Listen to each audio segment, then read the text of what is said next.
नमस्कार दोस्तों, मैं आलोक स्वागत करता हूं। दोस्तों आज हम लोग बात करेंगे जवान मूवी के बारे में। दोस्तों जवान मूवी को लेकर हमारे देश में दो प्रकार की सोच बन गई है। कुछ लोग इसके सपोर्ट में हैं, कुछ लोग इसके विरोध में हैं। जो लोग सपोर्ट कर रहे हैं वो कह रहे हैं कि इस मूवी ने सिस्टम को पूरा आईना दिखा दिया है, सरकार को पूरा आईना दिखा दिया है। और कुछ लोग जिसके विरोध में वो कह रहे हैं कि ये मूवी एंटी बीजेपी मूवी या एंटी मोदी मूवी है। दोस्तों अगर पर्सनली मेरी बात की जाए तो ये मूवी वो मूवी है जिसने हमें उस सिस्टम के बारे में बताया जिस सिस्टम के तले हम लोग आज भी जूझ रहे हैं। दोस्तों जैसे मूवी में एक सीन है जिसमें एक हॉस्पिटल में 40 बच्चे मर जाते हैं किसी बीमारी के चलते। वहां ऑक्सीजन सिलेंडर नहीं पहुंच पाते हैं। दोस्तों ऐसा ही हादसा बीजेपी की गवर्नमेंट में हुआ है। और दोस्तों ऐसा ही हादसा केवल बीजेपी की ही गवर्नमेंट में नहीं हुआ है, इससे पहले भी 1990 या 1980s में ऐसा हादसा हो चुका है जिसमें काफी सारे बच्चों की जान गई थी। तो वहां बीजेपी की गवर्नमेंट नहीं थी, वहां किसी और की गवर्नमेंट थी। तो ये नहीं कह सकते कि ये मूवी केवल बीजेपी को ही टारगेट कर रही है।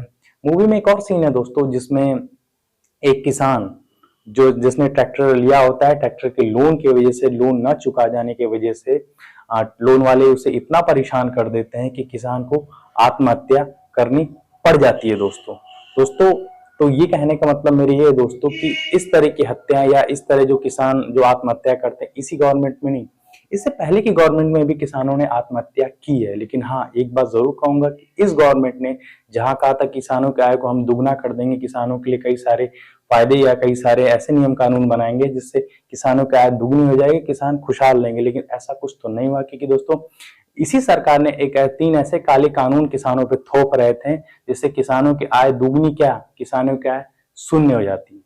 तो दोस्तों ये भी एक ऐसा चीजें थी जो इस मूवी में दिखाया गया है।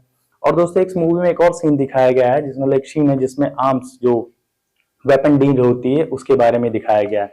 और दोस्तों इसी वेपन डील पे एक और मूवी बन चुकी है जिसका नाम है रंग दे बसंती, जो 2006 में आई थी, इस वक्त कांग्रेस की सरकार थी।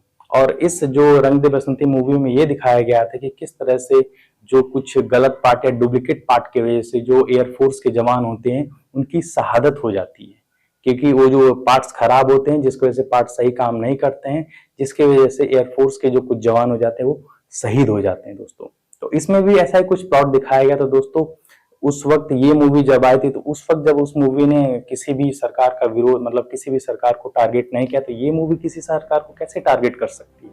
इसने तो केवल उस सिस्टम को बताया है कि जिस सिस्टम के तरह आज हम लोग रोज जूझते हैं। दोस्तों इस मूवी ने उस एक बात तो है, इस मूवी ने क्लियरली आईना दिखा दिया है कि हम लोग गवर्नमेंट के उन सिस्टमों की वजह से कितना जूझना पड़ता है, कितनी हमें इन सिस्टमों की वजह से झेलना पड़ जाता है कि एक अमीर के लिए एक अलग स्तर है, एक गरीब के लिए एक अलग स्तर है। दोस्तों मूवी के लास्ट में एक शाहरुख खान का मोनोलॉग है दोस्तों जिसमें वो कहते हैं कि 5 घंटे चलने वाले मॉस्किटो कॉइल के लिए कितने सवाल करते हो, कि इससे धुआं तो नहीं आएगा, इससे बदबू तो नहीं देगी, इससे मच्छर तो मरेंगे ना, लेकिन 5 साल अपनी सरकार चुनते हुए एक सवाल नहीं, कुछ नहीं, बिल्कुल नहीं। इसलिए मेरी डिमांड है, ये उंगली धर्म, पैसा, जात पात, धर्म संप्रदाय के लिए वोट देने के बजाय आप से वोट मांगने आए उनसे सवाल पूछिए कि क्या करोगे मेरे लिए, मेरे बच्चों की शिक्षा के लिए, मुझे नौकरी दिलाने के लिए, मैं अगर बीमार पड़ जाऊं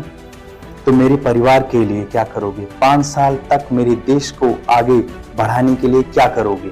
पूछो वोट देने से पहले जिस उंगली का इस्तेमाल करते हो उस उंगली के जरिए सवाल करो, क्योंकि आप ऐसा करोगे तो इस देश के हेल्थ सर्विस को सुधारने के लिए, गरीब किसान की मदद करने के लिए किसी विक्रम राठौर या आजाद की जरूरत नहीं पड़ेगी, क्योंकि आपकी उंगली ही काफी है, क्योंकि आपकी उंगली में बहुत ताकत है। और पता है, मेरी डिमांड पूरी करोगे तो आजादी किसको मिलेगी, आपको, आपको, आपको, आप सभी को। आजादी गरीबी से, करप्शन से, आजादी अन्याय से।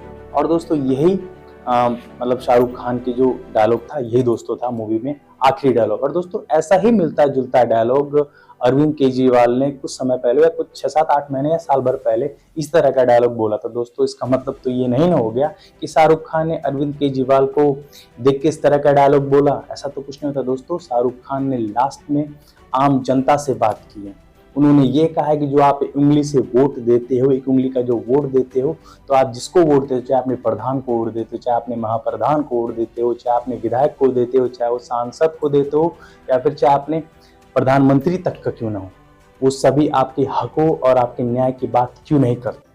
वो क्यों भूल जाते हैं? 5 साल वोट लेने के बाद वो क्यों भूल जाते हैं? और आपको क्यों हिंदू मुस्लिम की राजनीति में फंसा के रखे हैं, धर्म की राजनीति में फंसा के रखे हैं, जाति के राजनीति में फंसा के रखे हैं? क्योंकि वो लोग आपके मन को डाइवर्ट कर देते, चाहे वो जाति के नाम पे हो, चाहे धर्म के नाम पे हो।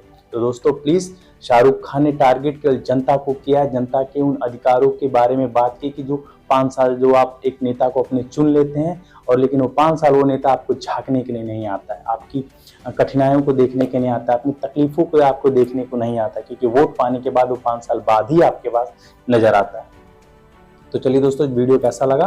अच्छा लगा तो लाइक वाइक कर दिएगा, शेयर वेयर कर दिएगा। पर्सनली मैं बात करूं तो ये मूवी किसी को भी टारगेट नहीं करती, ये मूवी केवल और केवल सिस्टम को टारगेट करती है कि हम लोग किस ऐसे सिस्टम में रह रहे हैं जिस सिस्टम में हम अपनी बातों को कह नहीं सकते, हमारी बातों को दबाया जाता है, चाहे कोई भी गवर्नमेंट हो, चाहे आप किसी भी गवर्नमेंट की बात कर रहे हो। अगर आप किसी बात करते हो, किसी भी ऐसी बात को करते हो जो सामाजिक स्तर की बात हो, तो गवर्नमेंट उस बात को दबा देती है। तो चलिए दोस्तों, वीडियो कैसा लगा? लाइक वाइक कर दिएगा, शेयर कर दिएगा, कमेंट जरूर कर दिएगा। तब तक के लिए टाटा, गुड बाय, जय हिंद।